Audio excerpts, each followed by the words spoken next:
and welcome back to another Binary Ninja live stream. I hope that you all have been well. All right, cool. Just make sure we're all good. Um, we've been doing lots and lots of streams recently, so I hope you guys have been enjoying them all. Last week we did the time travel debugging stream. If you haven't checked that out already, you can check it out on our channel. We also have this week the release candidate for 5.2 is on dev.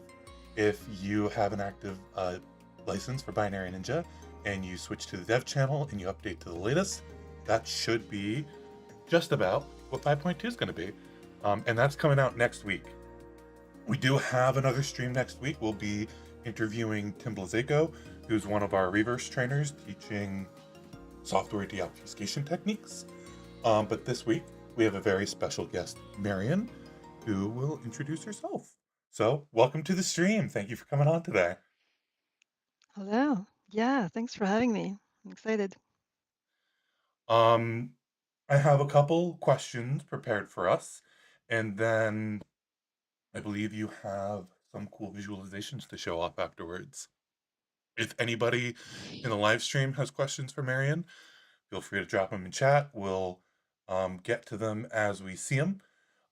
But let's just start off with what is your class about? What do you focus on? So, my class at Reverse is here next year, actually. Jesus, 2025 is Yeah. almost over.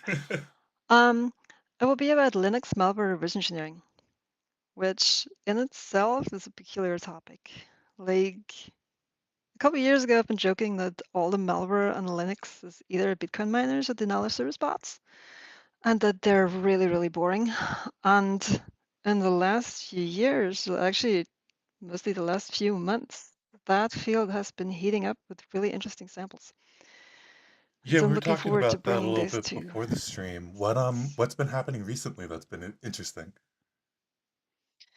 Well, so have any of you seen that publication by Google about Brickstorm that uh, had me really excited? I mean, I'm weird that way. I get excited about malware attacks.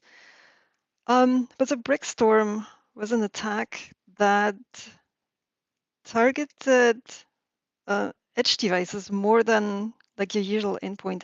So I grew up in antivirus, and like all we did for years was Windows x86 malware that either tried to steal money from bank accounts or then later on ransomware that tried to encrypt files, and that's all they did.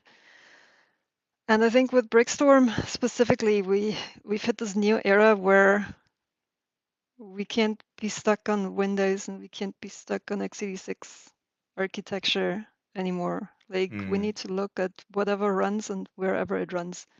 We're talking about Linux executables, Windows executables. We're talking about scripts. We're talking about native tools in these operating systems. We're talking about interactions between those. We're talking about stuff that goes over the wire.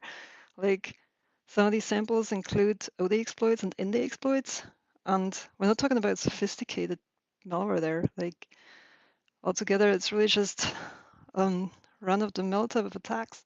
And specifically, what was interesting about Brickstorm, as I mentioned, they went after edge devices. Like they ran most of their operations on routers and other networking appliances where there is no threat detection. Like nobody runs antivirus on their router. And that's how they managed to stay under the radar for a very long time.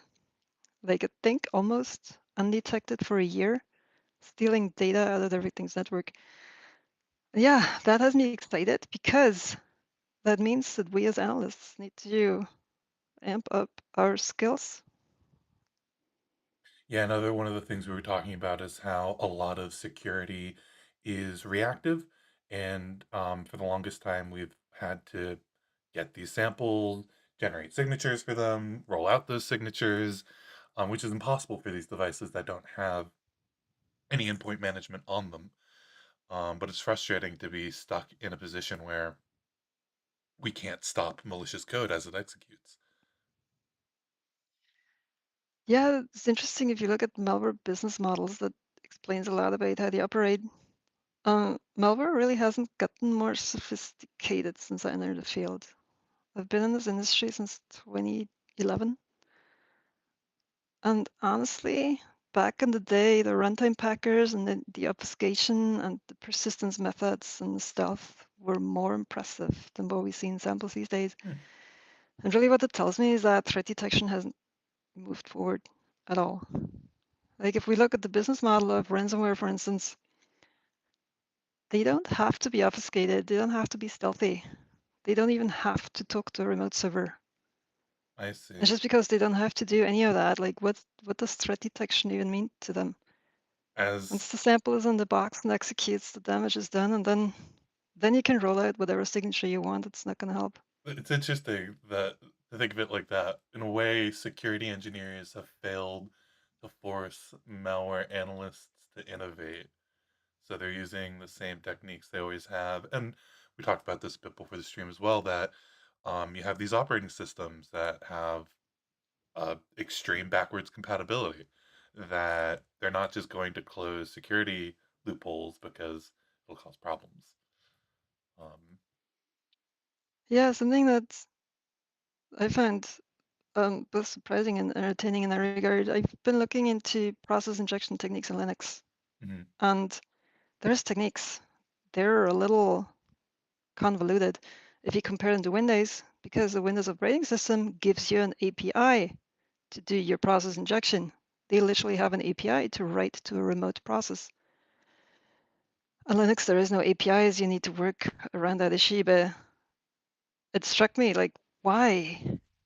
Why can a process in Windows write to another process? I mean, there's legitimate use cases, don't get me wrong, but like from a security perspective, that's not okay. It in some ways it makes our jobs easier too. In Binjo we have triage view, which can let you see the functions that are being imported or run from shared libraries and such. And it's always Mhm. amused me that you can see function names in that list and be like, oh, this is malware simply because it calls this API, or this is probably malware just because it calls Yeah, for this sure. API and this API. There are certainly Yeah, some Windows APIs that just shouldn't exist anymore, that they should just pull out. Because why? Just why?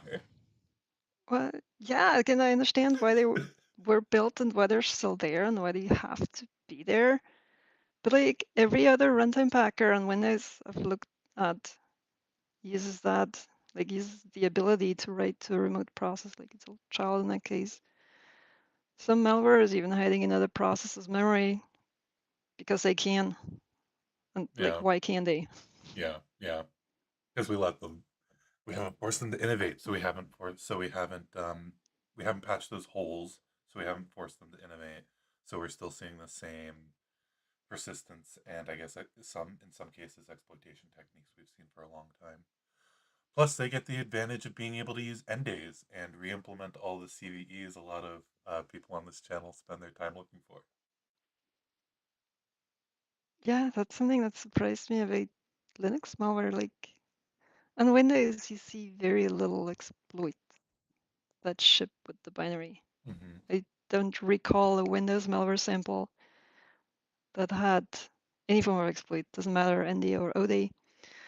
And on Linux, like if you look at denial of service bots, they it's kind of a standard there to ship with one or two ND exploits and then try to use those to spread over the wire. Like how do you build a botnet? Like if the botnet builds itself, that'd be nice, right? Yeah, And it turns out that IoT devices where those samples usually run, who goes patches the router? Like I don't even know how that would work. I haven't looked at my router either.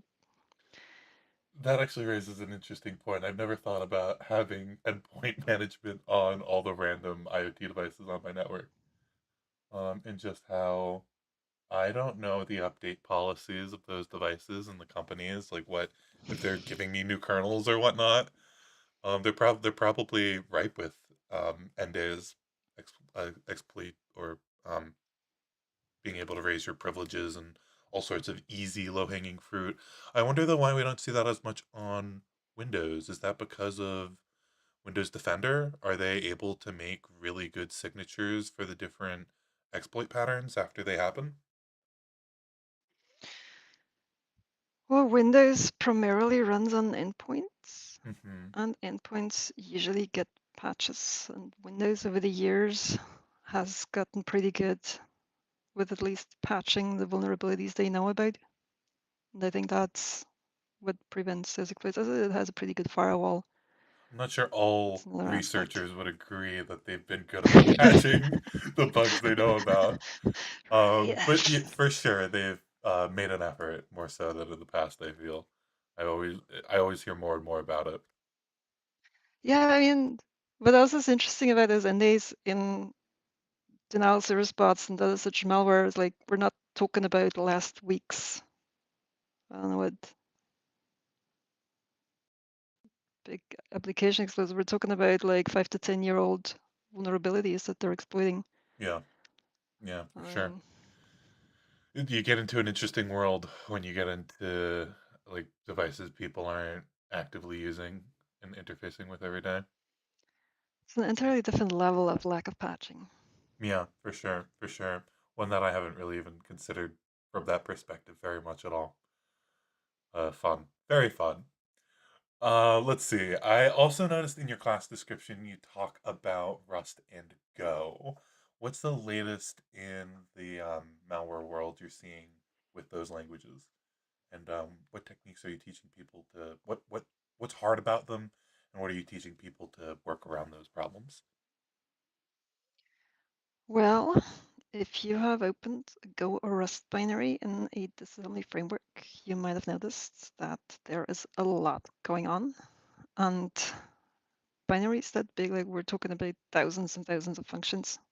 Like as a reverse engineer, that's a big gasp for air when you see that many functions. Like possibly somebody stripped the symbols. Like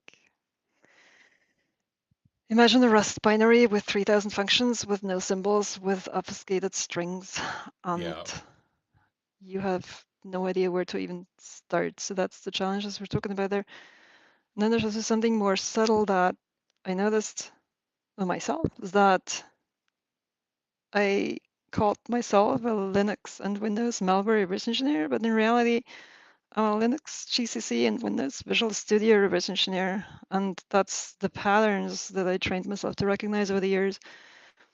And then, like, if you look at Go and Rust specifically, like, you can take, it's the other one, Delphi, like Visual Studio native code, I believe, was a similar shock experience where you look at a different compiler and that compiler has different habits. I'm talking about calling conventions, for instance. Those are implemented differently by the compiler. right. Then there's different patterns that our brains need to get used to. Something that I will try to teach students in my class that I'm heavily aiming for is to get the abstract way of thinking of which aspects we need to learn in order to tackle a new compiler and even move from one architecture to a different architecture. Because not only do compilers follow approximately the same rules, but architectures do as well. And something that I plan to look at with students specifically is the intermediate languages that we see in tools like Binary Ninja that help us look at an abstraction of the language in front of us and how to help our brains wrap around those new patterns that we haven't seen before. You know, that's always nice. I teach my students, of course, how to model things in architecture agnostic ways. And over the years, it's been interesting to watch Binary Ninja get better and better at normalizing those different sorts of architecture specific patterns. And I remember having, like, back in maybe 2019, having to write an analysis for x86 and then tweak it a little bit for ARM or MIPS or something like that.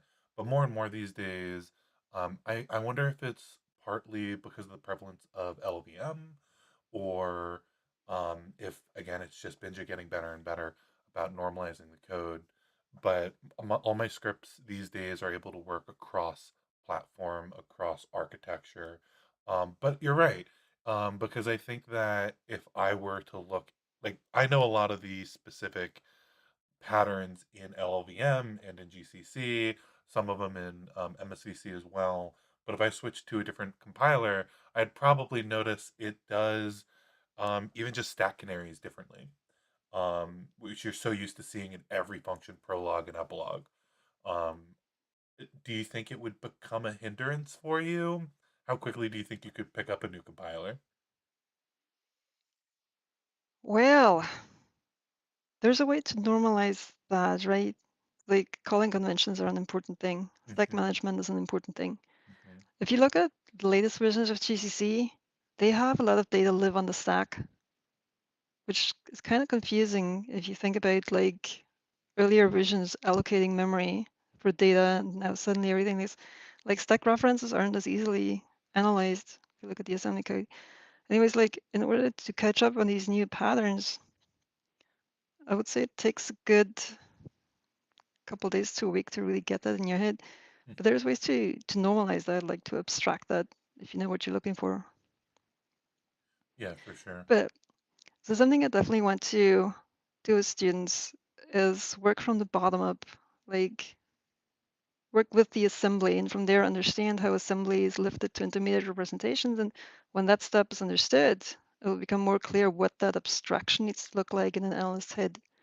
Like starting students out on decompiler output and intermediate representations, I imagine that just skips this early level of understanding, and that's really essential.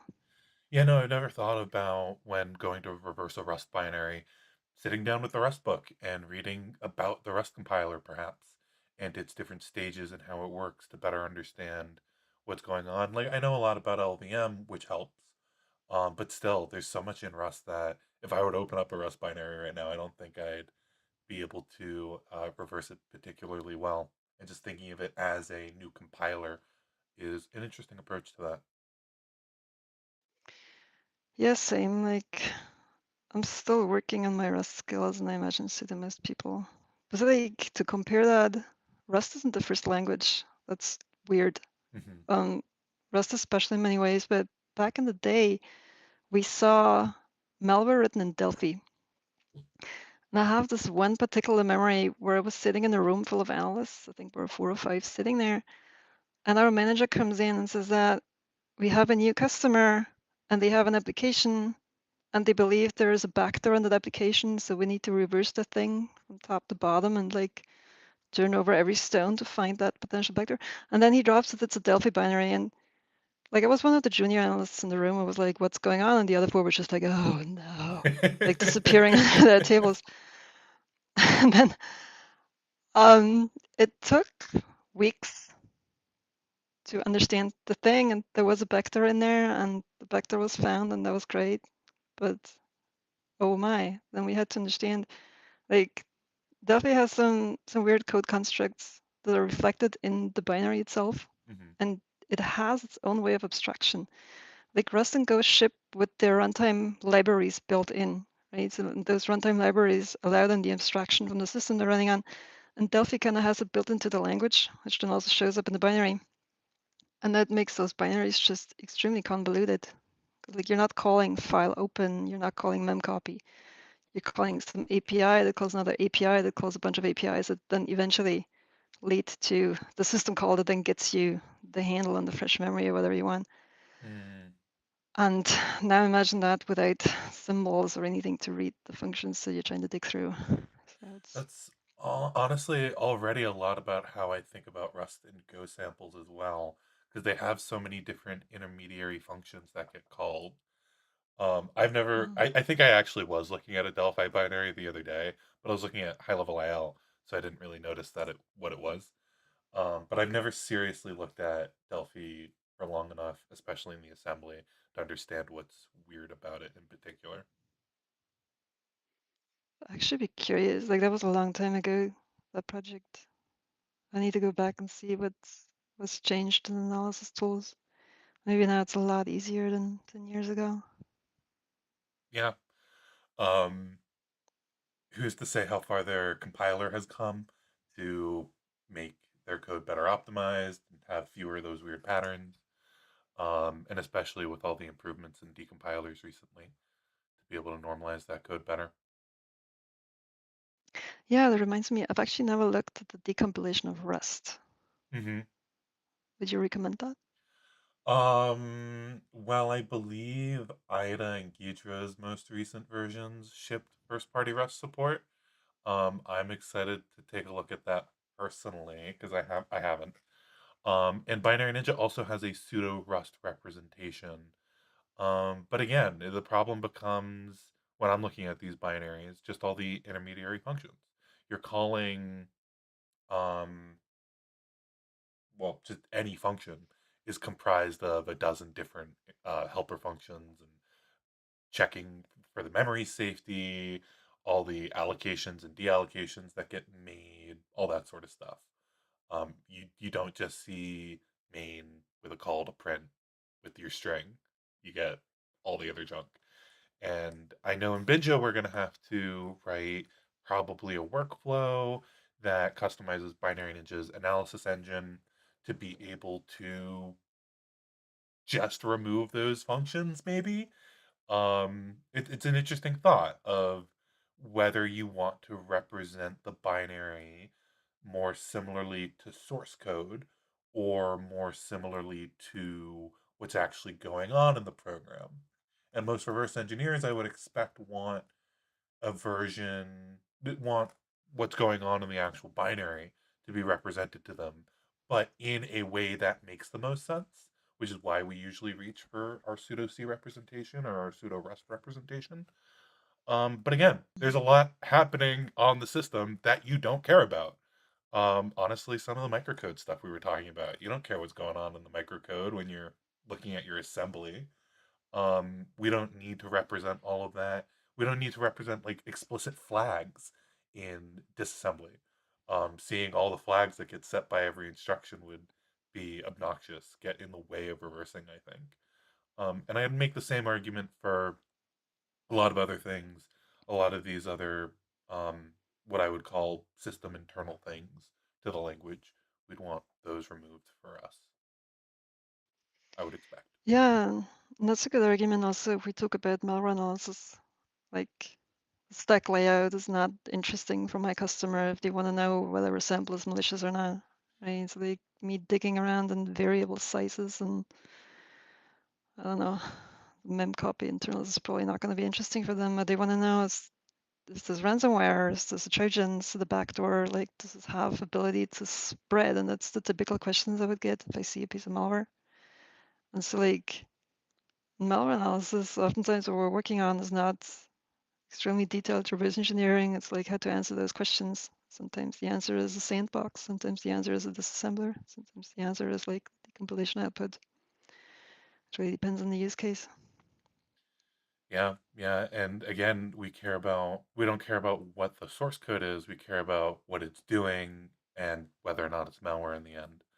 Which sort of brings me to my next question really well.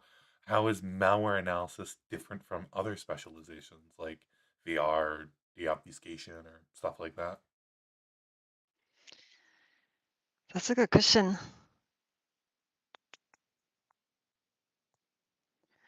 I think the biggest challenge in malware analysis is how to get to correct answers quickly. Like if you're talking about looking at a hot incident situation, people need answers like yesterday. Right. There is no time to go figure out like what's the high level structure of the application or whatever you might be interested in at the first step. And uh, everything's allowed to. Like there's a lot of dirty tricks as a malware analyst that you can use that otherwise don't count.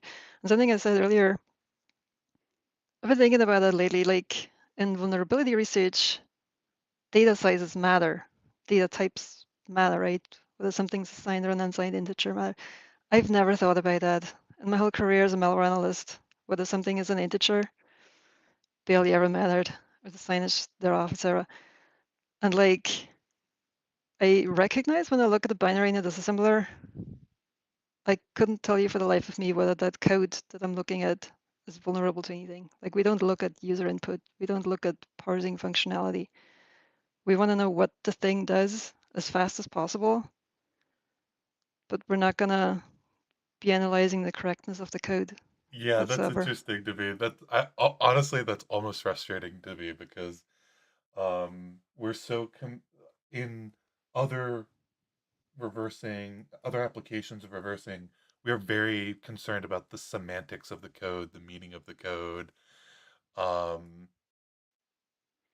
we're concerned about its correctness. Being able to step back from all of that kind of blows my mind, to be honest with you. Ultimately, you just need to answer the question, is it malware? And you can use any technique at your disposal to be able to do that. Yeah, I mean, it gets interesting. Questions vary, right? Is the sample malicious or not? Can the sample steal files from my file system or not? Which remote server does the sample contact? Or like, it is ransomware. We know that. Like, how does the encryption algorithm work? Where does the key come from? Where's the key being stored? How big is the key? Can we extract the key from memory at some point? And so like the level of detail in questions varies, and as such, the level of detail that analysis needs to do varies as well. And then there's something else I haven't mentioned yet that relates to the question as well. Like regular software barely ever is obfuscated. It tries to hide anything. Like it's the special fun in malware analysis. This is why I'm so in love with that field, that together is all the different ways in which binaries can thwart analysis and analysis tools. And we're talking about runtime packers and obfuscation and string, like hiding strings or obfuscating API calls and all of that together. It just makes the whole, it's a blood sport. Can't put it Yeah. any different way. Since you brought it up, how often do you see obfuscation in malware? Is it something you're often trying to defeat and get around? Or once you see that, you're like, yeah, probably doing something malicious, or do you just switch to a different technique? Um, so most Windows malware these days is packed or obfuscated, Okay. although we've seen a step back from complexity there with the dawn of ransomware. Because Hmm. as mentioned initially, ransomware doesn't really need to hide anything Mm-hmm. based on their business model. On Linux, interestingly, we see the opposite. We initially saw very simple binaries that didn't deploy any defense strategies whatsoever. So now we actually see stuff that's not as complex as initially on Windows. Like if you look at the old common, like take banking Trojans, for instance. This was a family that was notorious in testing like new defense strategies with a revision they brought out to the point where they had their own little virtual machine running in the binary. And like on Linux, we're not there yet. There is very few runtime packers that Linux uses. Most Linux malware that comes packed uses some version of UPX that's modified, which is the most simple runtime packer you can imagine. So like unpacking those samples is really no stressful situation. But then what gets interesting is Linux-specific evasion and stealth techniques. If you take, for instance, what do you call it? There was a malware strain called BPF Door. Okay. They use Linux packet filters and have their own BPF bytecode that ships with the malware that is then used to feed that packet filter that they're using for their C2 communication. And that is pretty neat. Like that's something that I hadn't seen before. And from there, as mentioned, we have Brickstorm. There is, I believe, Chinese groups called Typhoons. Like one of them specifically, Salt Typhoon, became famous because they attacked US telecommunications infrastructure. I haven't seen specifically what anti-analysis measures those samples ship with, but if you look at attacks like that, typically what we see is the more interesting and more advanced stuff. There was another one, Symbiote, is also a Linux malware strain, I think I've and heard of that, they yeah. also use BPF features Hmm. to hide on the system. Other things I've seen is Linux debugger detection, like evasion from S-trace attaching to the sample to Mm-hmm. avoid dynamic analysis. And there are a few malware samples with self-modifying code, which is like one of my favorite evasion strategies. To be honest, it's so elegant. What do you want to speak towards that But more? What makes it so elegant in your mind? I don't think I've personally seen many real world self modifying examples, to be honest with you. they're interesting because like there's no way to do static analysis on them because the code you want to read is not there if it's not executed. Right, And right. only at runtime you see that code unfold in memory. Usually what they do then is uh, like a runtime packer. They will deobfuscate code in memory and then execute that code. Okay, If it's being done well, you don't see the whole code base all at once. I see. You only Okay, see a snippet, which then deobfuscates the next snippet, which then deobfuscates the next snippet. And if they're really, really advanced, they re-encrypt what's been executed prior. right. And it's just beautiful. Like it's extremely hard to implement. Um, So then, is it that a lot of self-modifying samples are more like streaming streaming deobfuscation, streaming decryption versions of unpackers in a way? Or is that too much of a simplification? yeah, I suppose you could put it that way. Usually these types of obfuscation, they live in runtime packers. Like very few malware authors are able or willing to build that into their code base. But it's Mm, easy to mm-hmm. take someone else's runtime packer and wrap it around your executable and such have Makes protection. sense. Which for analysts makes it easier because then all you need to do is get around the cryptor and you have the unpacked binary in front of you. Yeah. It's not Makes it super nice when great. there's off-the-shelf obfuscations because you can just grab off-the-shelf deobfuscations. Correct. With all the malware you've seen, um, often malware is bad, which is why we call it malware. But it's used for different purposes. Sometimes it's used to steal data. Sometimes it's used to lock you out of data to steal your money. Um, have you ever seen good malware, It's a good question. or how would you define good malware? Because I can certainly think about certain exploitation campaigns by different um, governments and such, where you could say something was good malware. But I want your take on it. Yeah, for sure. I mean, these tools are always as malicious as their use case, right? Mm-hmm. There are applications that are used to monitor children's phones. They Mm, have gathered notoriety because some people use them to monitor their spouses, which is mm-hmm. not what they were intended for. But there's a case there to be made that it's a good thing to have a handle on what's going on your kid's phone. If we're talking about governments, like honestly, I'm not sure I have much of an opinion there. Yes, governments use malware and exploits, and they will pursue their interests.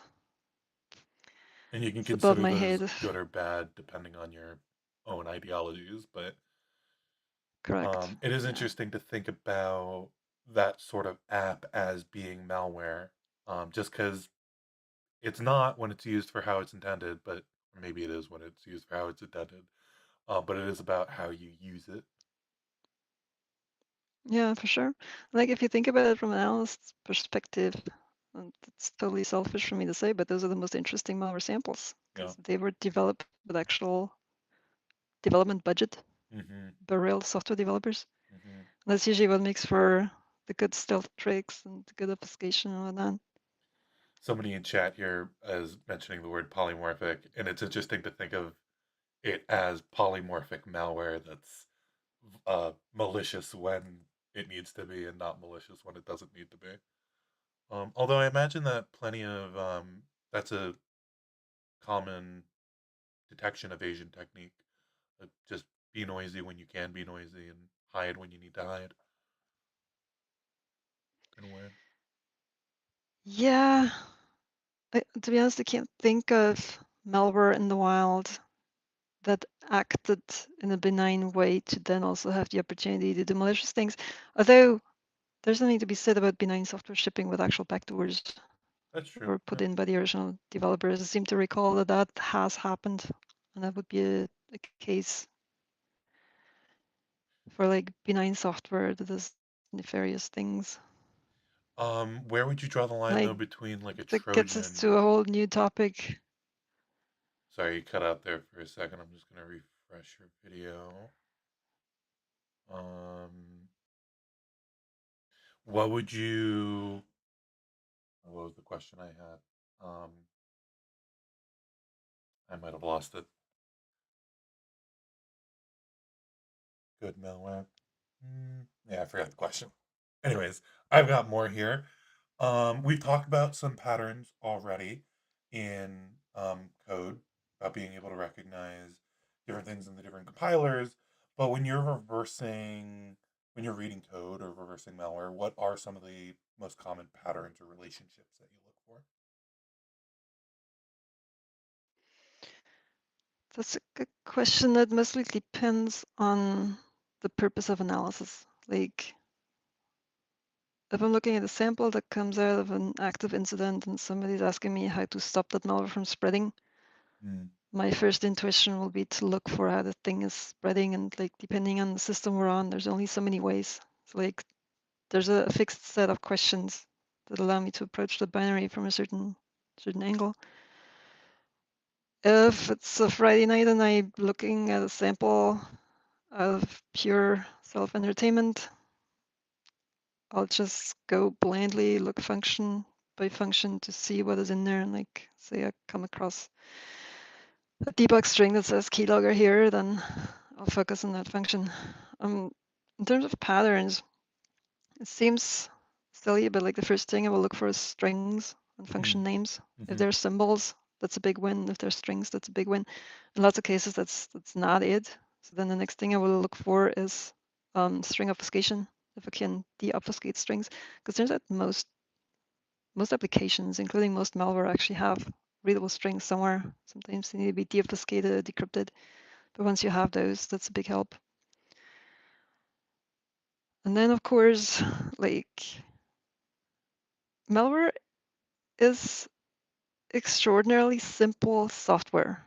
If you look at a web browser in a disassembler, there isn't like a bigger structure that you can easily extract, no matter how you look at the binary. If you look at the malware sample, it's relatively straightforward to find the one function from where they control the whole application, and then from there go to the different handlers that are the functionality of the sample. So if you have a backdoor, you might have a function that offers remote connection for the attacker. You might have a function that collects files from the system. You might have a function that installs the keylogger. You might have a function that sends data somewhere, whatever that might be, etc. And so like you'd go module by module to try to understand the functionality of the sample. So I guess the bigger picture overview would be my favorite thing to go after. Well, it sounds like you try to draw semantics from everything you can because we are grasping at straws often. Yeah. And I mean, we talked earlier about Rust malware. Yeah, Honestly, the first thing I would do there is not try to dig through the assembly, but put it in some dynamic analysis tool first to get some form of idea of what's going on in the binary. If I have like a, say, 70 kilobyte C-written bot, I'm not even going to throw it in a sandbox like before.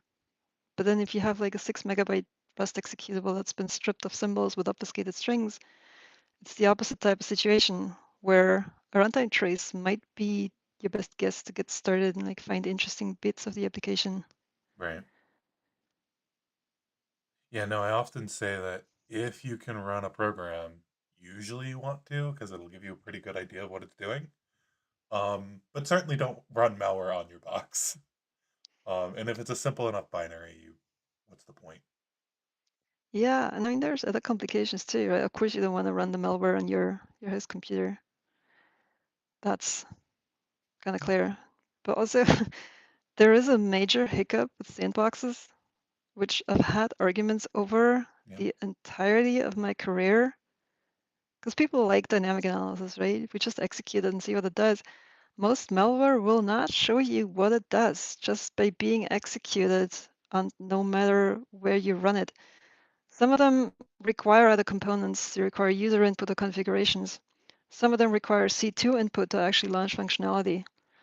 Most of them will not just execute every bit of functionality they have just because they're run. right. Ransomware being the classical exception. Again, ransomware is stupid. But if you have a bot that's requiring C2 input to, I don't know, launch the keylogger or launch the credential theft function, you just run it in a sandbox, you'll never get all the C2 commands to show you all the functionality. Yeah, that's fair. There's a lot of infrastructure. There's a lot more that go into these campaigns than just throwing the binary out there and having them run. There are potentially teams of people behind them managing them, guiding them, controlling them, sending them commands and stuff like that. And if you're not in the right environment, you can't always analyze what you're looking at. Honestly, if you're just reversing something and you don't understand the environment it's going to be running in, sometimes you can't reverse it particularly well. You need that bit of context. You need to be able to draw Yeah, semantics true. from places. Like you incidentally came across some state-sponsored piece of malware and you run that and it's reaching out to its remote server and then somebody on the other side of the planet gets really nervous. Yeah, right. We have a question here. Is it still common to find clear text hard-coded credentials? I guess in the C2 example, are you often finding just plain text things you can pull out and abuse if you want to? Yeah, Yeah, really? your AWS credentials are usually stored in plain text in a Good. .config file in your home folder.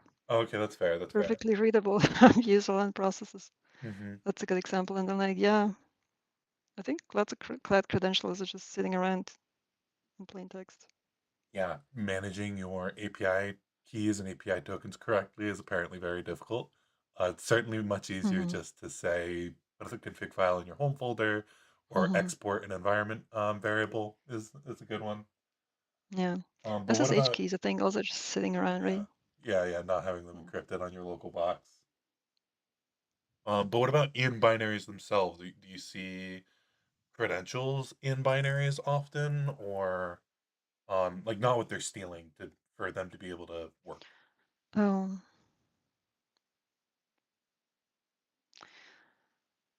well, comes to mind that lots of denial of service bots ship with brute force lists. That's the last time Mm, I've seen passwords in a binary. okay, Then, like for authentication of the C2 communication, I don't think that passwords are really used there. Like some of them use HTTPS right. to establish a connection. That helps. Yeah, Or that makes like sense. simple obfuscation algorithms, they're not really trying to encrypt the traffic. They're just trying to hide from packet inspection.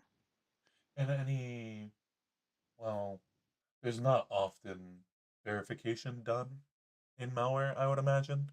It's just if it's the right No, URL and if it's the plain text command being sent or something. Um, there's people who focus explicitly on botnet takeovers. It's a yeah, very interesting field of research. yeah, that might be interesting for the question asker to look into some more. Um, let's see. Favorite patterns that catch your eye. Um, how do you think we could better represent those patterns to people as they reverse engineer? It's actually sort of starting to get us towards your demos. If you want to talk about that at all, we were talking a bit before the stream about function relationships and how they may or may not be useful for people when looking at things. The different patterns we see from the different compilers is interesting as well. Yeah, for sure. I mean, we talked a bit about abstraction, Hmm. right? What if we can abstract the assembly code to a level where we see the things that are interesting and don't see the things that are not interesting to us? And so, like, something that I've focused on in the past, specifically, if I have a handful of samples, how do I find the interesting one? Right. How do I find, like, if I have 100 samples from an incident, how do I find the one that's the ransomware or the one that's the sample that can spread over the wire? And so like I've looked into automated analysis approaches and well, lots of malware. Again, malware is not complicated software. So to put it very simple, if we have function names and strings in the binary, we're a big step closer to understanding, which sounds silly, I know. But if you're an analyst, like you don't really want to spend a lot of time in trying to understand samples. They're just not worth it. And I have a good example of that in the demo that I've prepared, where I'm looking at malware from an actor that used a common Linux attack tool that wasn't written by themselves. And that's written in the blog post about that attack. But you can also see that if you look at the binaries, you can very quickly spot that we're not looking at a sophisticated piece of malware, but we're looking at a tool that has documentation. It's actually, I hadn't mentioned that about symbols and function names. Why are function names so important? Well, if we see it's a mem copy, we can go to the main page and read about how the function works and not go revision chain. It's kind of clear, right? But a similar thing goes with like third-party code. If they used, beats me, I recently saw malware with libsodium. Sure. If they use libsodium and they see the function names of libsodium in there, I'm not going to go and reverse engineer libsodium. And Part of the reason we don't like statically compiled binaries with all their symbols stripped. And I've actually started wondering about with LLMs being used more and more for reverse engineering, are we going to see just made up LLM names for all our symbols to confuse the AI reversing tools and, of course, the manual analysts? that'd be interesting to look at. I've seen malware in the past that assigned bogus names to their functions. Like they didn't strip, they just had like function Right. A, B, and C instead of mem copy and mem move and whatnot. Yeah, I am curious what like current LLM reversing assistants, what their dependence on symbols are. But also just like I know in my class I give a couple binaries where I've renamed the functions to weird things just to throw people off. Because you shouldn't really be trusting simple names, and often the original programmer will choose very bad variable names, function names for things that just don't make sense and can lead you down bad paths. Yeah, for sure. I mean, as an analyst, you need to know what type of information you're working with and whether it's trustworthy or not. Hmm. Symbol names are a hint, but Hmm. there's still analysis that needs to be done there. But then again, like we're talking about standard code that's being used, like that's being linked into an application. You would need to extend. I've seen that oftentimes that obfuscation was used in the application code, but not in the libraries that were linked into the malware. Okay, so that gives you some pretty interesting anchor points, I would say. Hmm. That's pretty funny. That's amazing. Malware authors are not great. Well, I think the question I lost earlier had to do with the point that malware is very simple and we're not seeing sophisticated exploitation techniques on Linux or Windows. Like we're not seeing a lot of those rewriters. We're seeing off-the-shelf unpackers, and instead they use vulnerabilities. I'm not sure if there was a question there, but just sort of an observation.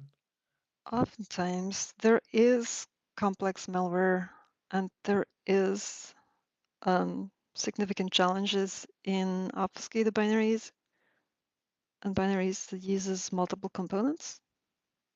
Does that make sense? Yeah, yeah. You only need to hide the good stuff in a way, but also that can provide us context. Like when we see it calling into um, a shared library, we can know what data transformations it's making. Hmm. Um, Yeah, for sure. you know? So it's interesting in the sense like you asked earlier about vulnerability research versus malware. Hmm. Malware, we have usually relatively small, relatively simple binaries, but they're Mm. actively trying to hide from analysis and they're actively trying to confuse us. And I think that's the big differences I can think of. Yeah, when the code you're reading is actively trying to fool you, somebody else has probably looked at it in the same tool to see if it makes sense, and they didn't think it did. Do you think that just experience helps with that, or is this the sort of thing that is just as hard every single time to figure out? Experience helps for sure, but I'm excited if I find stuff that's new that I haven't seen before. Yeah. Like, was the sample I talked about earlier, BPF door. Hmm. They shipped BPF bytecode.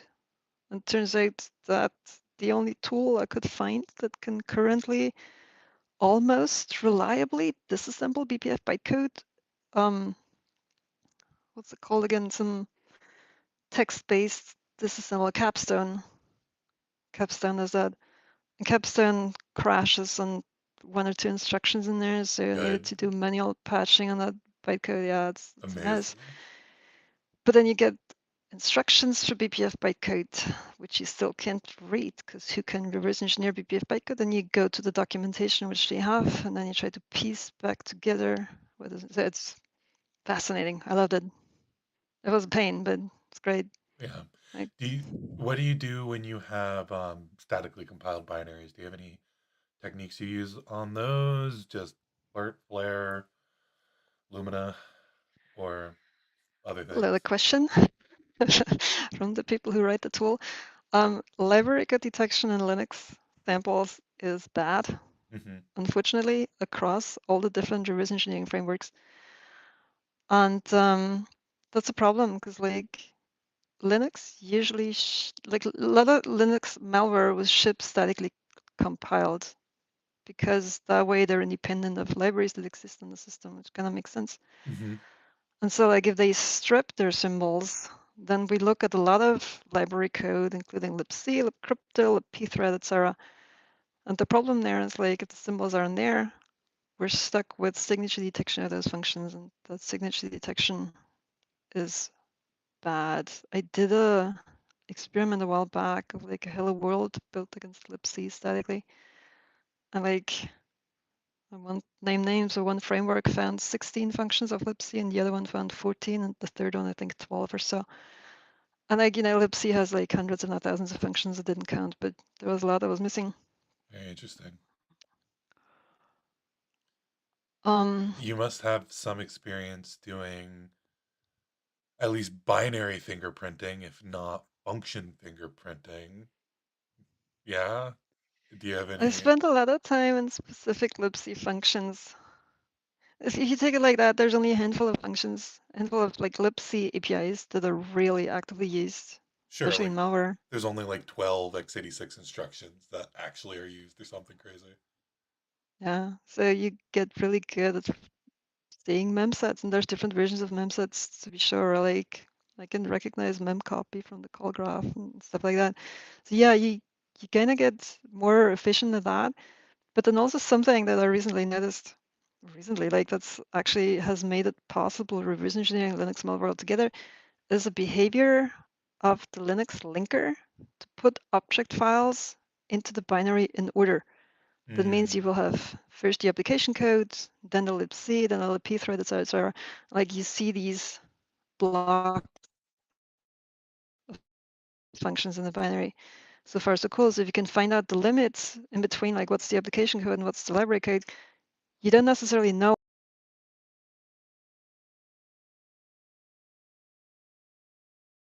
Yeah, just for a moment there. You were talking about you have all the library code, it's in the binaries. Yeah, if you find those limits between the different object files in the binary, you still don't know what the library function is doing, but at least you know it's a library function. And if you can figure out which library that specific object file came from, you approximately know this is a networking function. This is something to do with thread management. Or like this is from libc, and it's probably something to do with, I don't know, files or whatever. And then you can use proximity in the binary to identify other libc binaries because they're just linked in order and dropped into the binary, or are they shuffled up usually?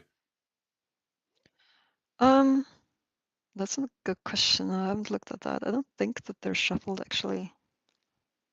I know that IDA in particular used to shuffle around the linker order to fingerprint the binaries per license. Um, Interesting. but I vaguely remember that being by object file and not by like function. They didn't have. I don't think you have that level of control. So I think if you can identify like two functions in libc, you might know that everything between them is also libc. That would make sense, yeah. Yeah, I mean, the things like the way Linux links, it doesn't rebuild the object file, like the system object files it builds against. It's like if everything's Hmm. built on the same system, you always link against the same object file of libc, etc. The things like if you build on a different operating system, is that libc object file still the same order? That's a really It's an interesting to interesting think question. about. And I wonder if um, function order probably matters in the compiler because it's going to analyze the different functions and potentially propagate results differently to result in different code. So I wonder, like when we think about function fingerprinting, usually we think about versions of the binary, versions of the compiler, and optimization levels, but it might be even worse than that. Um, Maybe. Something else that is interesting that I recently noticed. I, through my job, I haven't looked at Windows Malware in a long time, and I'm getting back into that field. And it seems to me that the Visual Studio linker does not put code in object file order into the binary. So I don't know if Windows even has a concept of object files, but if you look at the sample, there's like dynamic imports, then there's statically linked functions in there, then there's application code, then there's more dynamic imports, and like they kind of are interleaving. And that had me really intrigued about how Windows does linking. okay, you cut out for There isn't me a lot for a of second there. documentation about They're that. not putting what in binaries? We lost just that one word. Sorry, they're not putting functions in order of the Oh, object okay. files into the Okay. output binary. Yeah, no, that makes That has me sense. wonder how the Windows linker, like the Visual Studio linker, works. Right. Yeah, interesting. I wonder if it's doing it on the linker level or if it would be funny to me if it was just randomly compiling the functions in different orders. But who's to say? We'd have to look into it, I suppose. I imagine there's some performance thought behind that. I really don't know. Linkers are fascinating. I One love day I'll understand. I love playing around with compilers. A lot more happens at the linker step than I think people realize. Hmm. Because often we get stuck on the interesting program analysis stuff in the ASTs before we even get down to the object files. There's a lot to study Yeah, there, a I lot can to be see that. interesting. Yeah. If you are following the stream and you have any questions for Marion, Marion is the trainer for our advanced Linux malware reverse engineering course at Reverse 2026. Feel free to drop them in chat.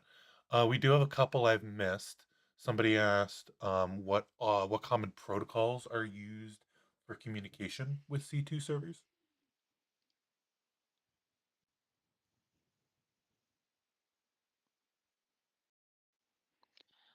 There was a time where we had a lot of IRC bots. I think those have died out. Okay, But that's I like hilarious to me. I love that. a lot of Linux malware lives in the past, honestly. Hmm. We still have IRC driven bots. Um, Everything I'd say comes back to custom IRC protocols, in but this it sounds field, I sophisticated. swear. Custom protocols, you were saying? Yeah, custom protocols, like based on HTTP. Some use Hmm. HTTPS, but most malware doesn't even go that far. Like HTTP is the one protocol that's open on most firewalls, like you can send whatever. Some of them go as far as to obfuscate their payload, like the data they send out on the wire, but honestly, a lot of Linux malware just sends clear text. It's like, imagine you're executing on a network appliance. What firewall is going to stop you? Like what sophisticated packet inspection is going to find the data you're sending? Like we're not talking about the Windows host. There's Yeah, like a new environment with new challenges. yeah, that's It's fair. If some you of them can don't even just, ship with persistence because like who goes to reboot their network appliance? that's fair too, actually. I hadn't thought about that. Just the uptime of these things are concerning. Somebody asked any DOH. Not sure what that stands for, personally. Me neither. if they could clarify. All right. We have another question. We talked about this a little bit, I think more off stream, DNS over HTTPS. That is actually an interesting question.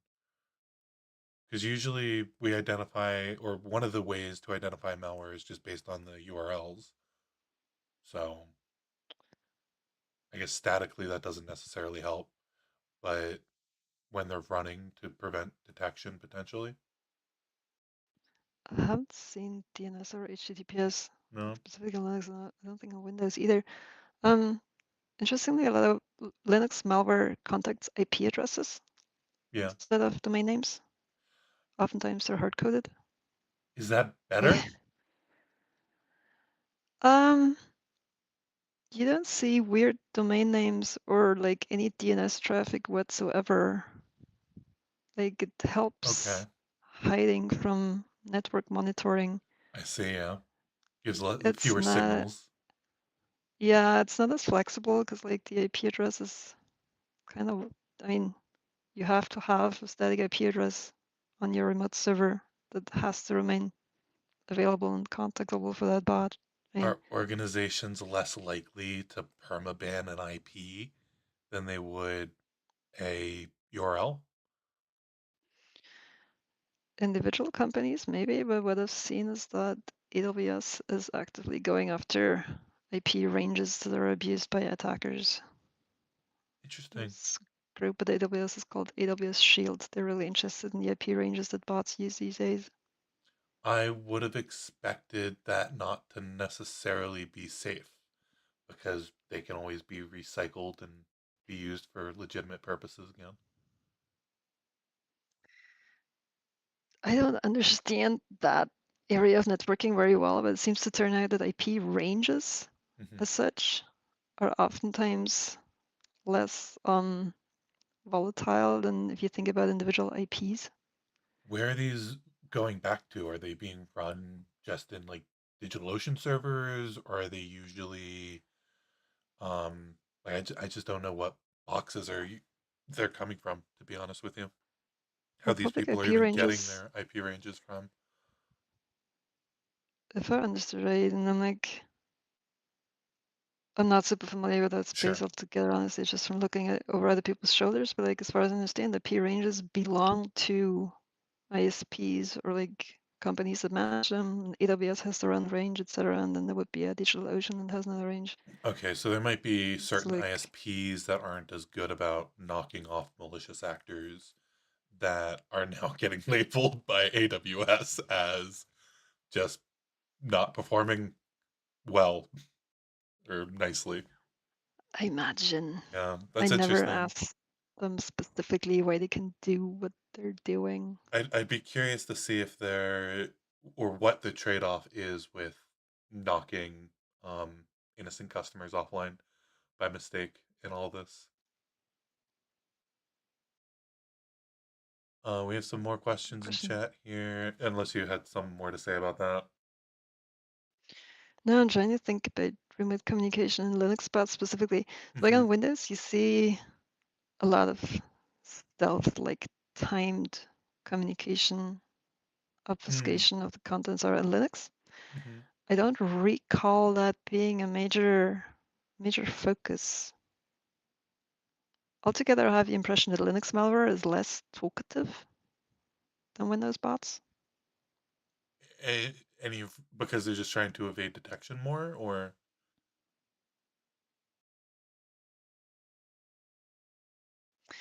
I think the prevalence of multifunctional bots on Linux is a lot lower.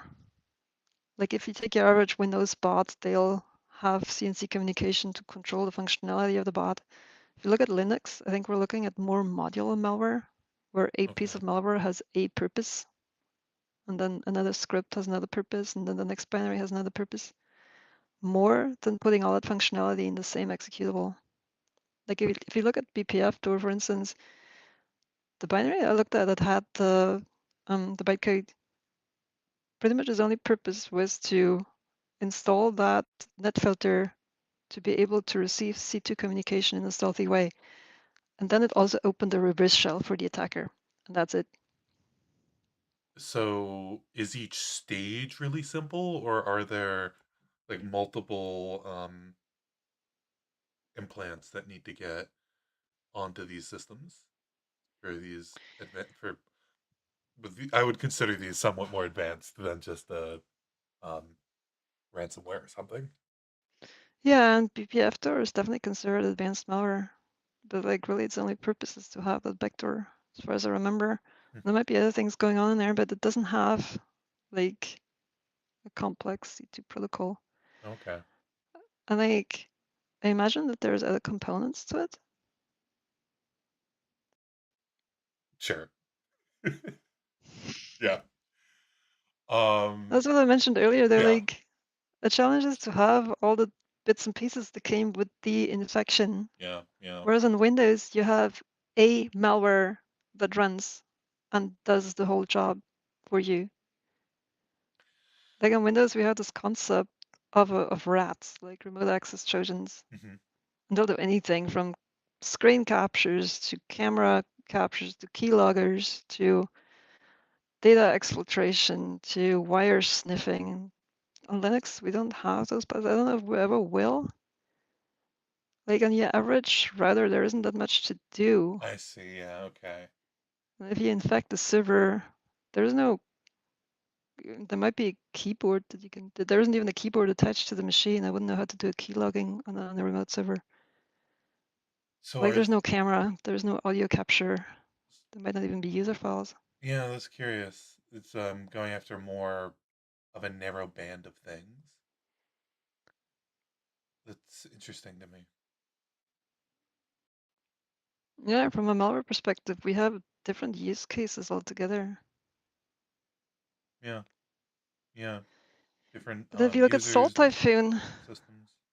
they're trying to take down the telecommunication network for different regions. Who's I doing mean, this? Salt Typhoon, Salt Typhoon. I Oh, think that okay. was one of their avenues to go. And like, we're talking about bigger damage than ransomware, right? Hmm. We're talking about like infrastructure that's being attacked. And it's such like we're looking at simpler malware that has higher potential for damage. Yeah. I recently heard somebody make the claim to me that implant dev is harder than exploit dev. Because with exploit dev, you get these golden bugs, or maybe you chain a couple bugs together to make a chain. You get in and you get out. But to make a good implant, it can be trickier because you need to worry about detection and persistence. Usually. I can see that. And there is a lifetime, and I mean, there's a lifetime to exploit chains as well, right? I Hmm. don't know how those work necessarily, but if you have an implant and you manage to deploy that implant and it's running, how long until they reboot their server and you didn't have persistence, or how long until they patch that hole that you established your backdoor channel through, or like how long until they migrate to another piece of hardware and suddenly the implant isn't running anymore. I'm making this up, but there's like a lifetime to these infections if you want to be really long running. Like with Brickstorm, I think Google Blocks is something about 330 something days, or whatever it was, Wow. which Um, is a long time for a piece of malware to run on a system, yeah, honestly. yeah. No, no. It's really interesting for it to be out there for that long, and to be able to evade detection for that long. But I guess part of the credit for that is it just being so simple. Just doing one thing. Yeah. So I don't want to neglect these. We have a number of questions in chat at the moment. Um, what's the process to attribute malware to a certain organization, group, or author? That's a big question too. Yeah, I know you've done Um, some work in that. We talked about the like. I want to get back to the control flow level call graphs and how you were able to function fingerprint. It sounded like you had more success at fingerprinting compilers than individual authors. with that approach? Yeah, back in the day, I was around 2015, I looked into malware handwriting because it was interesting to me. If we look at targeted attacks and like they do code reuse, you can Hmm. like kind of fingerprint like their approaches to obfuscation, their approaches to network protocol implementation, their approaches to packing, to evasion strategies, to how they handle the file system, etc. It's like they reuse code across their samples. You can see patterns. But honestly, like the way attribution these days is done mostly is IP addresses and domain names. Really? Okay. It's That's not still the prime material. it's not like coding style and patterns as much. It's just more simple, easiest Uh, possible thing.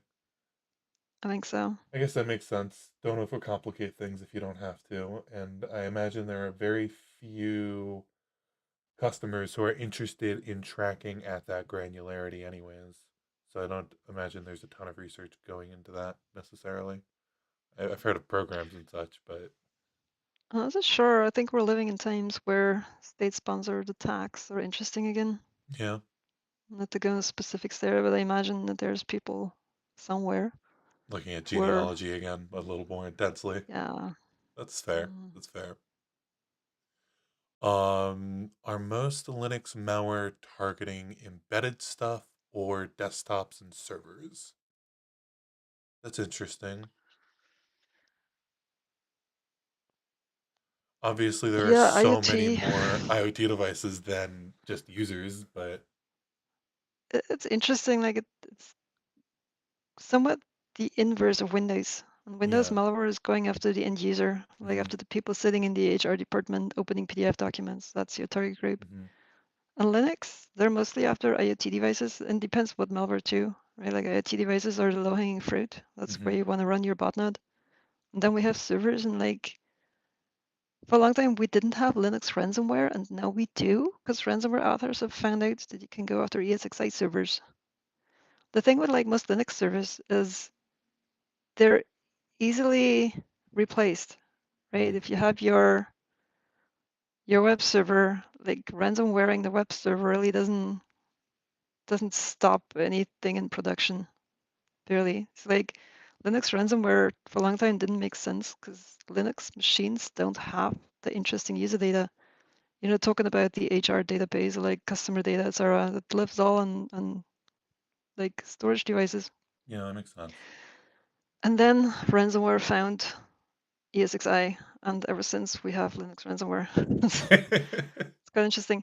I guess we're back to like the business model. Yeah. If they can make money, they will. Yeah, and it's very much a numbers game. It makes sense that more Linux malware would target the biggest pool of Linux devices out there, particularly one that should probably have lots of end days in them. And then Yeah, same for Windows. Like most of the users of Windows aren't ATMs; they are people using Windows. yeah. It was interesting. Like it was in malware detection at AWS, right? Like the malware that's hitting AWS is mostly there by accident. Like Yeah, they find a AWS server that's somehow not patched enough, like vulnerable to one of their indie exploits, and then suddenly there is an IoT bot running on your server, and they run perfectly fine. Like they're happy there. They're just not built to be there. that is really funny to me. You often hear about these things getting caught because they're in systems they shouldn't be. Mm. Um, it's interesting to relate that to the fact that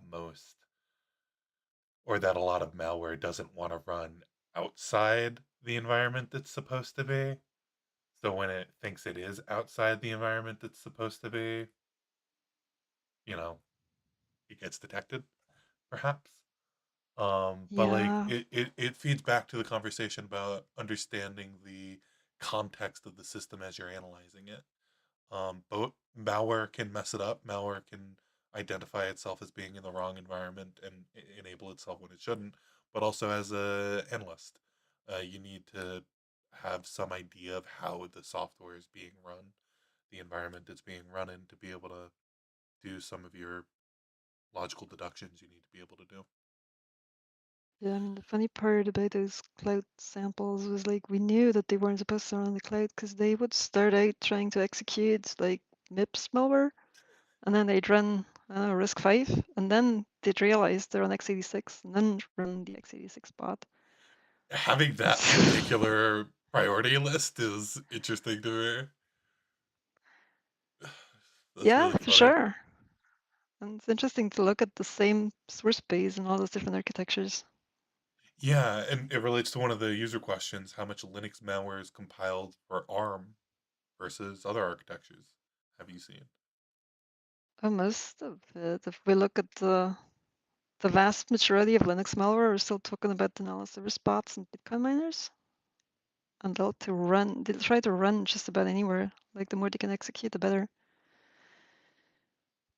Um, Then are you seeing a lot of LLVM?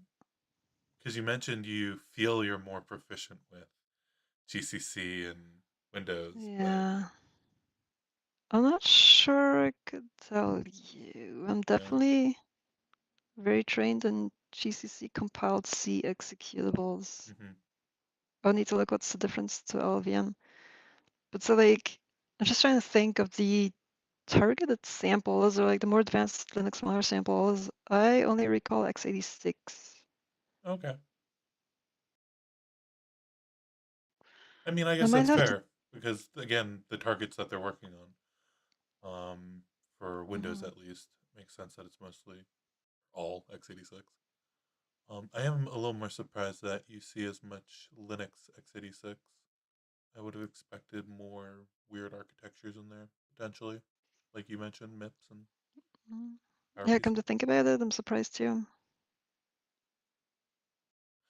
But again, maybe malware authors don't necessarily have access to these weird niche devices or architectures, even, and they're just developing on whatever machine they happen to have. Possible, but like if you think about Brickstorm, for instance, that was Hmm. definitely the more advanced attack. They haven't reverse engineered those samples. They're all Go, by the way.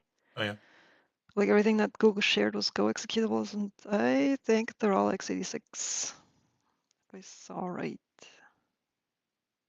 Which has me wonder, because like if you want to attack edge devices in somebody's network, you need to build for the right architecture. yeah, And yeah, for sure. hmm, Um, all right, I'll let anyone get in any last questions they have for Marion before we move on to the cool visualizations you have to show off. But we have one more here. So far is just have you seen any Rust Linux malware? yeah, I had to look really hard, but there is a couple samples, and I think my favorite one was the Black Cat ransomware. Oh yeah. That was recently on the news too, if I saw that right, because it was written by some security professional, if I saw that right. More. Do you have any reason why you think that there isn't more Rust Linux malware at the Because moment? Rust is hard. Rust is hard. That's what I Malware usually authors are hear. not great software developers. Like whatever works, they will go and run with it. I think though that in the future we'll see more. It's like Rust is up and coming as a programming language, if I see that right, and like it's so hard to reverse engineer. I'd be surprised if malware authors wouldn't catch up on that. That's why I would have expected that there'd be tons and tons of Rust and Go malware. Are you seeing tons of Go? Yeah, Okay. there's a lot of Go. But Go is not that hard to reverse engineer mostly because like the symbols are always Yeah. in the You have so binary. much If I remember right, metadata. yeah, there's so much data to work with, and so only gets you that far to have Go malware. With Rust, on the other hand, like that's trickier. How are you specifically working with the Go metadata? Because we talked a little bit about how you mostly just work with the disassembly, not so much the decompilation. So what tools are you using to pull apart that metadata and then associate that with your analysis? In my experience, reverse engineering frameworks these days are really good at taking that metadata and enriching the binary representation with it. Okay. So nowadays, if I put a Go executable into the disassembler, I get the function names. I even get like the package, how do you call it, the package tree in the function list with Yeah. some tools. I get the strings as comments, like the strings are stored in a structure in Go, right? So like previously, in the old days, you would have to kind of work your way through the structure to find the string that was referenced in the assembly. And now there's like a neat little comment in there, and like, that helps a lot. Do you find yourself reaching for anything else, or are the frameworks more or less good enough for now, or just what we have in general? Go and Rust, the two cases where I'll start analysis with dynamic analysis tools. Hmm. Okay. Like I'll go strace the thing, or even write a little eBPF tracer to figure out what's going on in the binary and like what specifically I'm looking at. Right. Because like these binaries are often so big that finding out where to start is the problem. Mm-hmm. And then like with a behavior trace, you can quickly see like approximately what's going on. You won't get like a full list of functionality, etc. But if you want to find like, for instance, that one big command handling function from where all the different other modules are called from that usually exists in malware, that's relatively easy to find. Like if you run an strace and you figure out where the strace eventually either stops or loops, that's where you'll want to go. And Very that's just one interesting. of the many dirty tricks that there are to find your way. Yeah. Yeah. Well, thank you for all your insights. If anyone else in chat has any other questions, feel free to ask them. But I think we'll move on to what you have to show off. I think my last question for you was, what sorts of visualizations do you feel are missing from reverse engineering? What relationships or patterns can we expose that we don't currently have great insights into? Yeah, and we talked about that a few minutes ago. Like, Yeah. what's the first thing as a malware analyst you want to have? It's like somewhat of a big picture where you want to see the easy things, or you want to notice that the easy things aren't there, which is an indicator in itself. And I mentioned function names and strings there specifically. That's like the lowest of the low-hanging fruit, right? But in order to get there, you still need to do some work. Like that's why I like visualization that presents me with these data items like a very quick and easy in a very quick and easy way. And that's why I've recently been looking at visualization. To be honest upfront, that's a hobby project. Like, don't expect anything professional there. And the project in itself was my way to have a go at AI-generated code. So also be aware that very little of that um, thing that you'll see in it when it was actually written by me. Most of that was Claude. I'll also tell you what Claude did well and what it didn't do well. All Okay, right. now I'll switch to a different tab and show you what my graph visualizer looks like. All Come on, right. there we go. And now everyone should be able to see. Dun, dun, dun. Okay, so here's a graph in front of us. That is the beauty of a JavaScript framework named D3. With D3, you can visualize about anything, including force-directed graphs. What you see in front of you is the call graph of a piece of malware. The force-directed call graph of a piece of malware is good out there a little. We see some interesting structure there. First of all, if you don't know what a call graph is, imagine you have a function that calls another function that would give you two nodes and an edge, right? And it's directed because the function call goes in a specific direction, which is why force-directed graph visualization is so great for binaries, because they are inherently force-directed graphs. So far, so good. What we want to do as analysts is like look at the thing and figure out what does it do, what's in there, where are the interesting functions that we can use to go into details and figure out what's going on in there.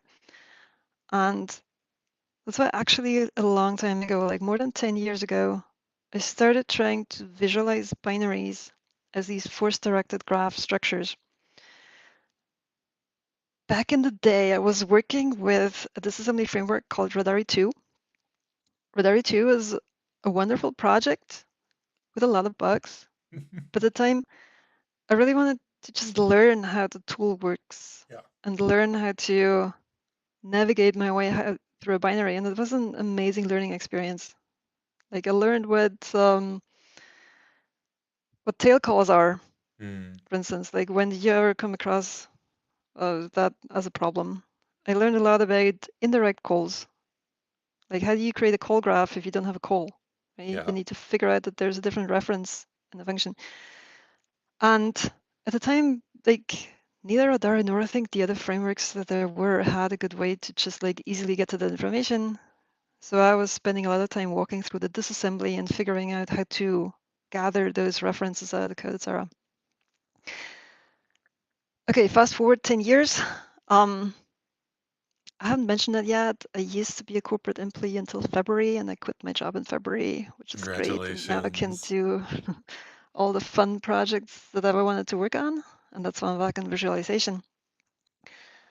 And now I'm like trying to get a call graph out of tools like Binary Ninja, and I've also done Gidra and IDA Pro. And suddenly there's APIs to get to all of that data, which is great. But now I don't have to dig anymore to find the cross-references from a Hmm. function.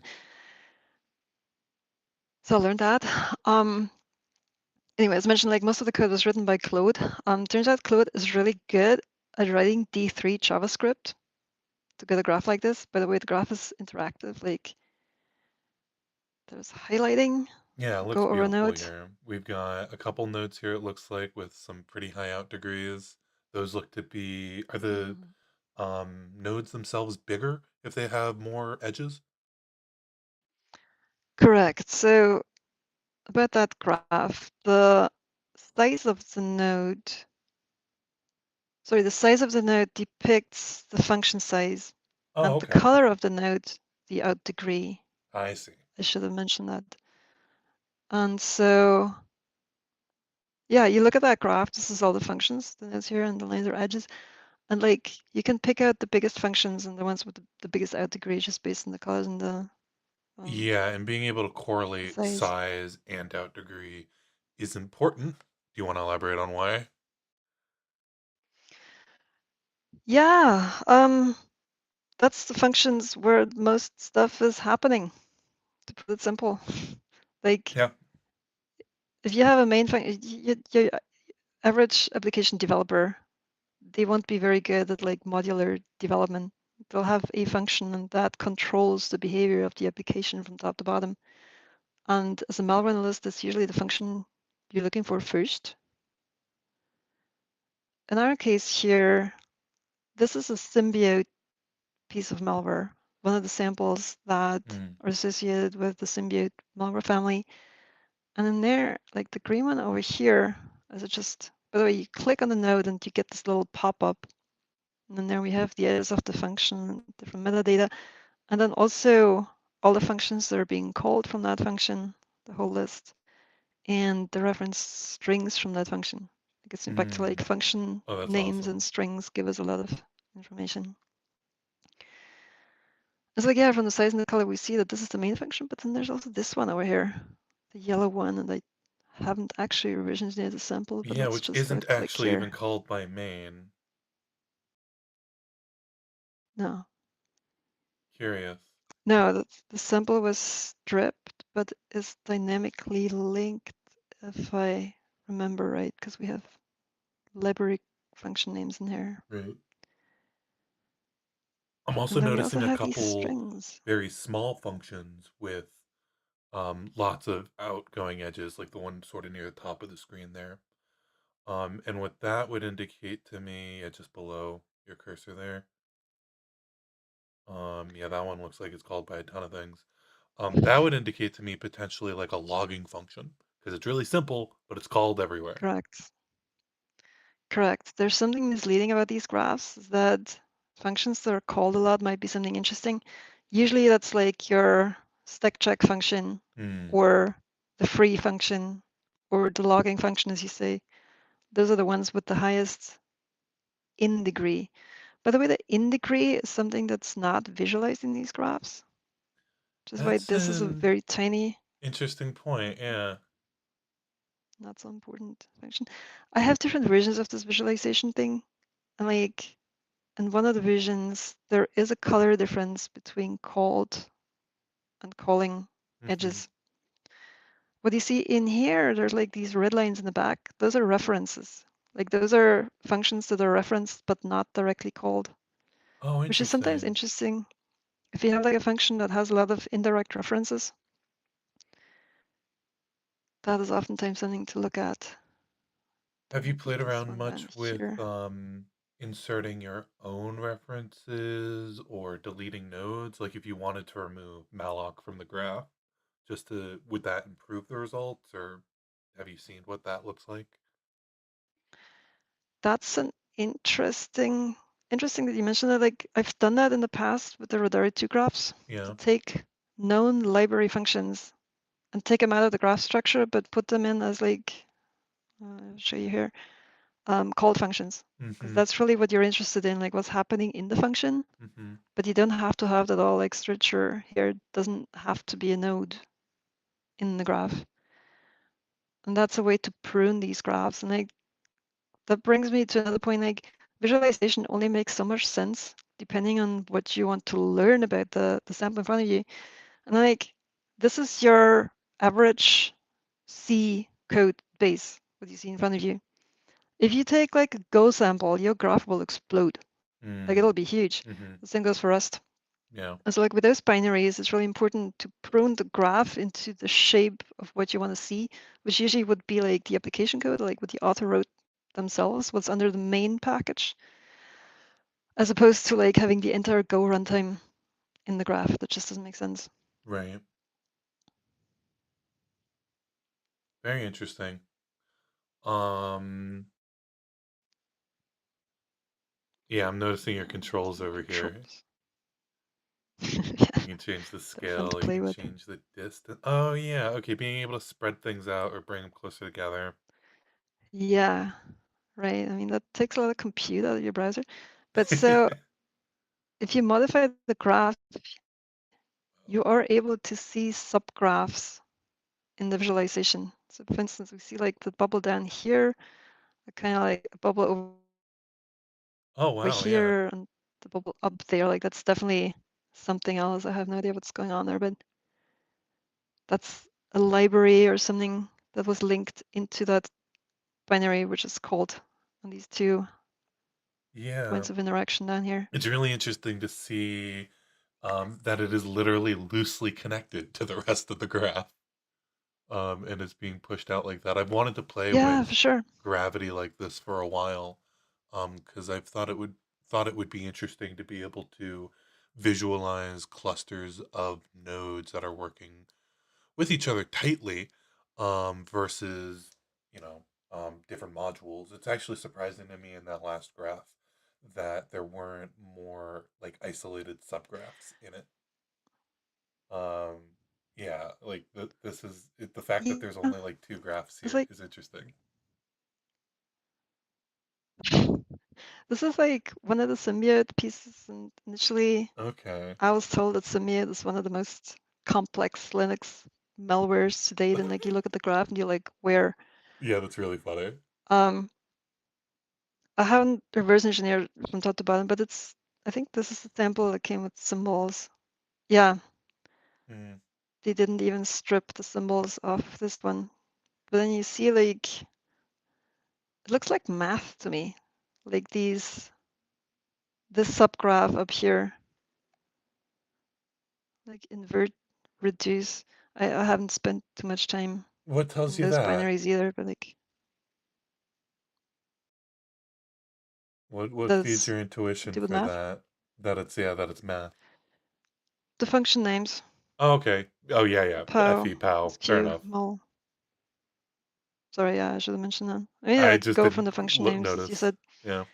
People can obfuscate those, so like, take that with a grain of salt. But It's interesting to just me based on that they're that, very large functions that are called by very few things. But for some, yeah, like ed 25519 verify, it would make sense to me that it's a complicated function that only needs to be called once or twice. yeah, yeah. I mean, if we didn't have the function names, we wouldn't see that. But now that you Mhm. mention that, actually makes perfect sense. Just by Oh, clicking around in the graphic. That's why I like those graphs so much. It's like I don't have to do much, just read.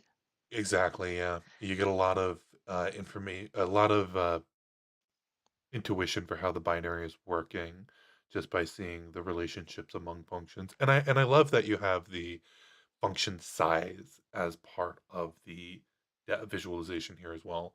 I think it feeds a lot, particularly if you started to render those incoming and outgoing edges separately. That would be Mhm. a very visually dense representation of this program. I'm also curious, what's that little flower that's not connected down in the bottom left from everything else? That is a good question. And I And we have haven't something take a else look. off in the distance there. This is one function that is called a lot. It does not have a name actually, which is weird. Interesting, yeah. I'd have to look. I thought that the sample was not stripped. This is just one function Yeah. that calls a bunch of other functions. No, it's being called. Oh, okay. You see that in the, there's no call Yeah, not callee referencing list any other function. down All of here. the other ones were referencing Yeah. it. So then is I guess these are library functions that are being called from outside the binary? Yeah, and to be fair, like in the past, when I looked at subgraphs that were not attached to the main graph, like never actually yielded anything interesting. They usually Not dead only that, code. also because it's not Yeah, being called. yeah, Yeah, yeah. Like in this case, I wonder because it's such a unified pattern. But usually, if you have a graph floating around, like this one up here, for instance, it might be some constructor, a destructor, a handler of some form that doesn't necessarily add to the functionality of the binary. of course, yeah. And this isn't ground truth either. There CTORs. could be indirect calls being made that the tool just didn't recognize. Yeah, for sure. Like something I learned about these graphs is that the quality of the disassembly framework underneath is paramount. Like if my disassembler doesn't find the call, I don't get a cross-reference, right? And so like it's not just that, it's just like function detection. And that gets me to like if you look at obfuscated binaries, function detection won't always be possible for the disassembler. And it's like if you don't have function binaries, you don't get a node. Right. Without a node, like how's your graph gonna look like? Yeah, I'm curious if there are a bunch of extra functions in here um, that don't get called. Sorry, I had a real question. I lost my train of thought there. But like you I think could potentially manipulate these graphs in a lot of deceptive ways using so. some With this binaries. binary, we have a couple floating functions out here.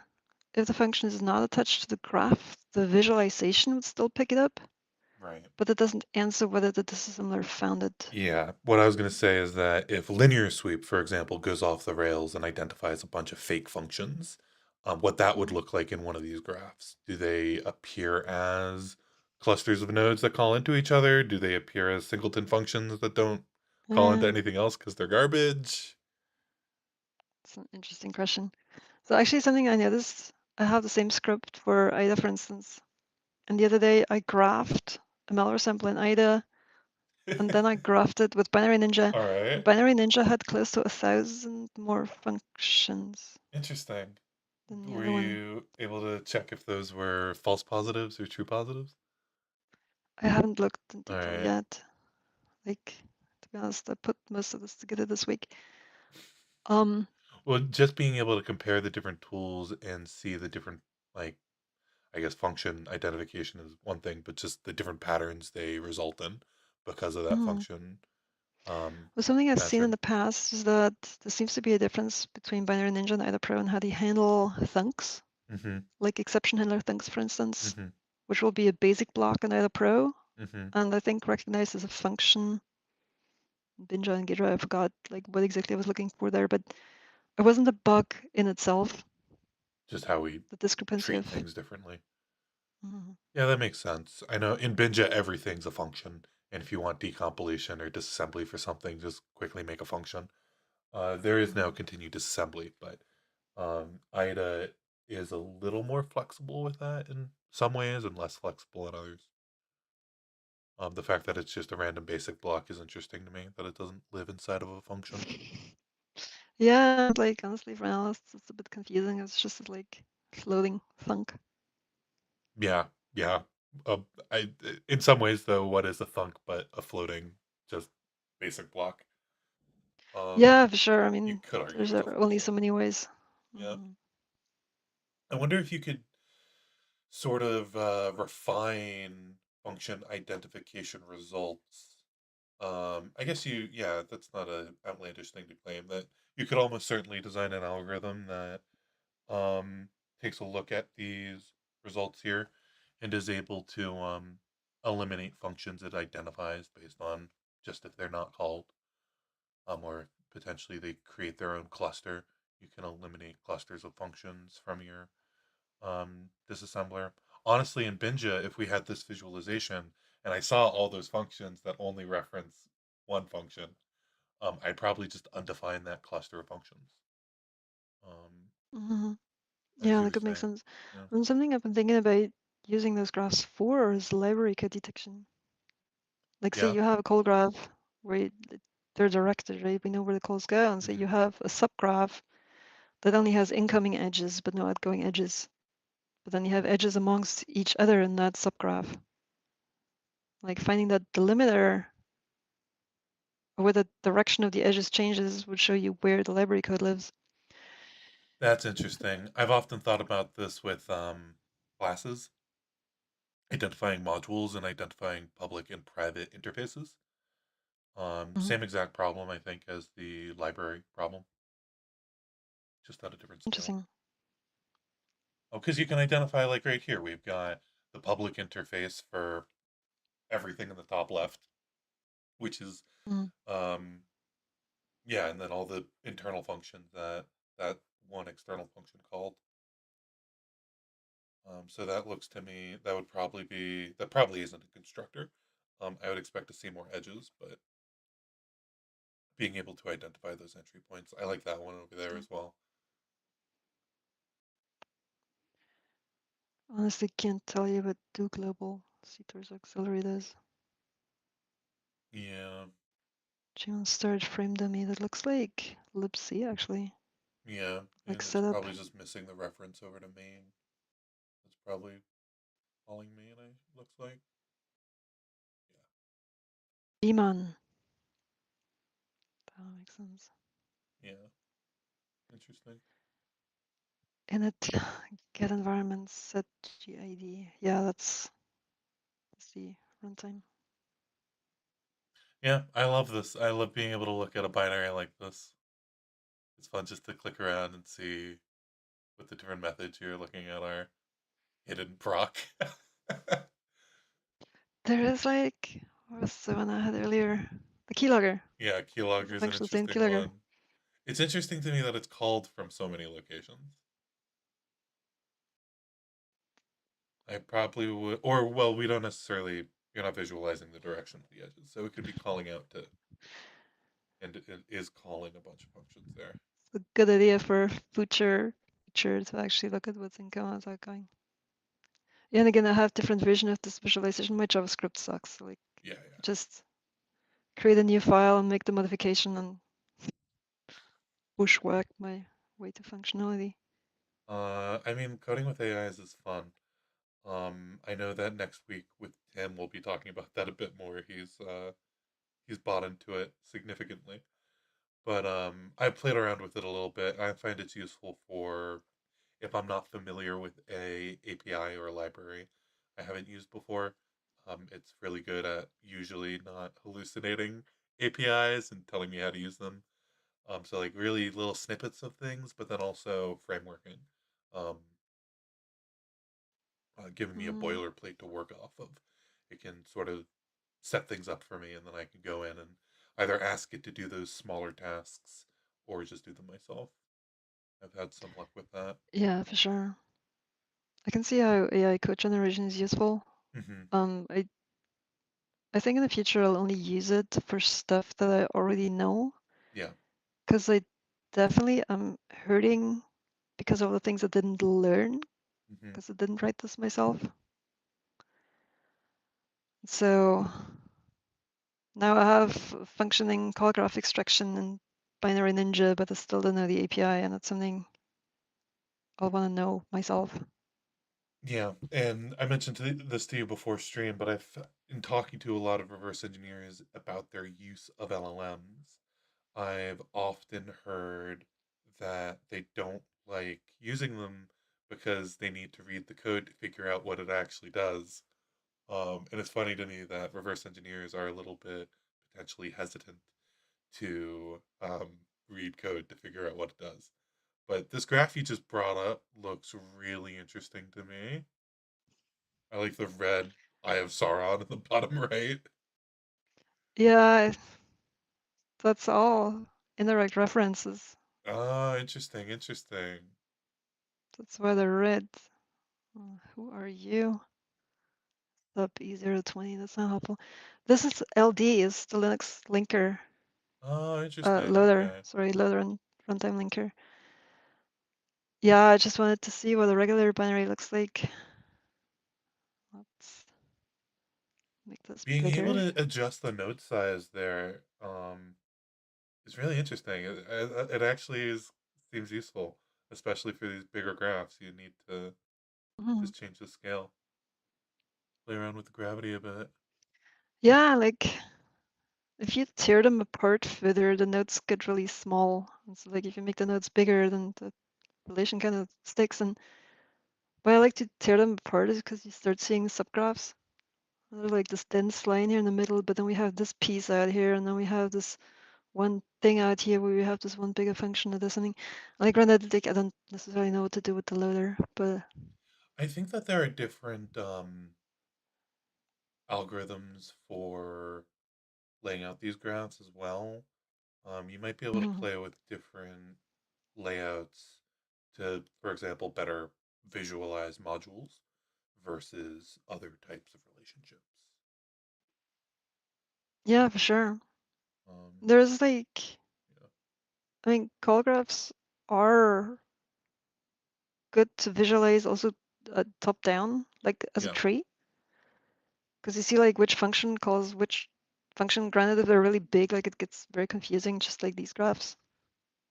Like there might be benefits to the tree visualization, or as you said, pruning nodes, zooming in on subgraphs, etc., etc. There's so much that can be done. yeah. Even just so somebody asked in chat here, does Binja have the ability to embed graphs like this if written as a plugin? And the answer is yes. If you have a view, um, we use Qt as our UI framework, and you can eventually just get I think OpenGL canvas to write on. So you can do whatever you want in there. Um, I don't know if there are nice libraries like D3 to be able to just create the graphs and draw them out for you, like there are here. But certainly with Tonto, I believe in putting more graphs in Binja, and being able to have a visualization like this would be super cool. But one of the benefits you would get would be that as you navigate in Binary Ninja, maybe you're just showing n levels of calls, so that you can look at this function you have here, like main, and just see everything main calls and see if Mhm. interesting patterns fall out of those subgraphs. For sure. Something else that came to mind that I saw when looking for APIs in the documentation is like I could just take a function and lift the function to other representations and like show the graph and the called functions and the reference functions and then have an extra button to spit out the decompiled code for that function. Right. Yeah. Yeah. Like so many opportunities. Also something that I wanted to look into is like highlighting, like you can visualize things, right? One of the things that I was looking at was trying to highlight crypto functions. Because like if you look into the disassembly of cryptographic functions, oftentimes they're spaghetti. Like you have um, very long uniform basic blocks where they Right. do all their mathematical transformations of the data, and that can be described in the graph.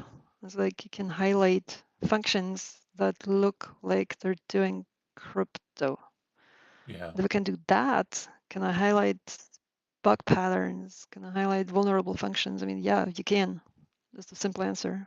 That's really fascinating. I like that. And even being able to visualize like source to sink in these graphs and maybe even show n levels of indirection from those functions.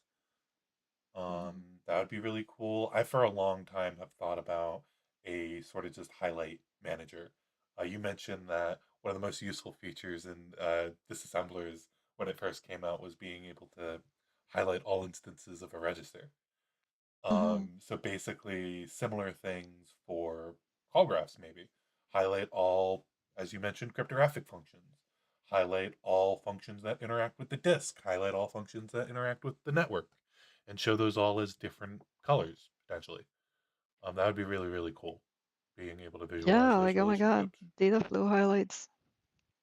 Or well, even just control flow based source to sync graphs, and not Mhm. even worry about tracking the out parameters and indirect edges like that potentially, because you can just as you can just do the show everything between this function and this function and one level of calls that all those functions make. Should capture most of that in a very quick algorithm without having to rigorously track data variables through everything. Although, Interesting. if you're doing it in a control flow, a flow insensitive analysis, it probably wouldn't actually be as resource intensive as I'm thinking of. If you just did paint on a variable and highlight all the functions that interact with that variable, that would also be interesting. But getting into Yes. feature requests into the weeds here. I mean, the sky's the limit, right? The sky And is the this, like, limit. creating these call graphs isn't even that hard. No, right? If Claude can do it, I'm sure we can spend more time and make them even better. But already, this is so cool to look at, providing a handful of insights, I feel.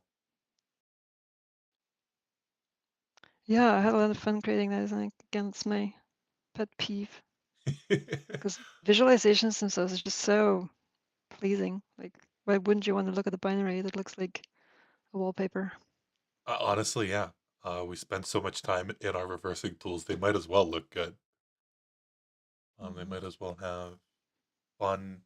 The fact that binaries are interactive, or rather, the fact that our disassemblers are interactive, is important. One of the tools has interactive in the name.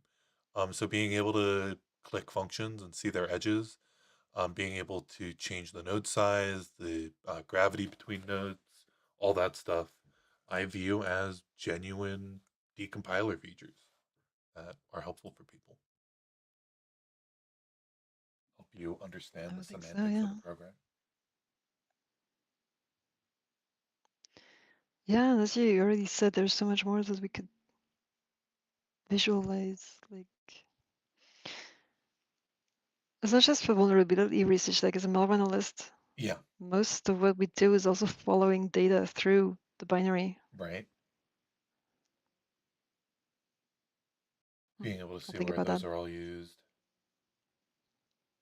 Do you have strings as nodes in here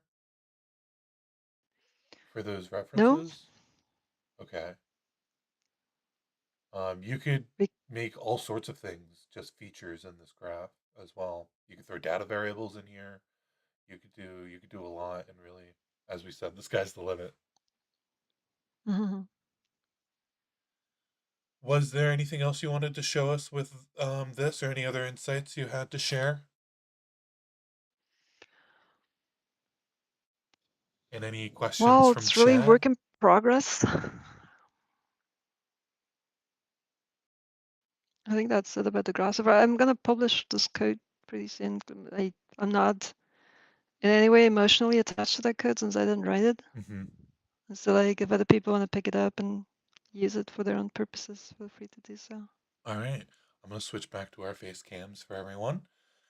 Um, Thank you for sticking around. It's been great to have you. Was there anything else you wanted to promote or to say before you leave? Obviously, everybody go sign up for Marion's reverse training. The link is in the description. Um, there's only a limited number of seats, and as we heard from her today, it is heating up, and there are some really interesting things going on in the Linux malware space that you guys should be learning about. It's heating up, and it's also a lot of fun. It is a lot of fun.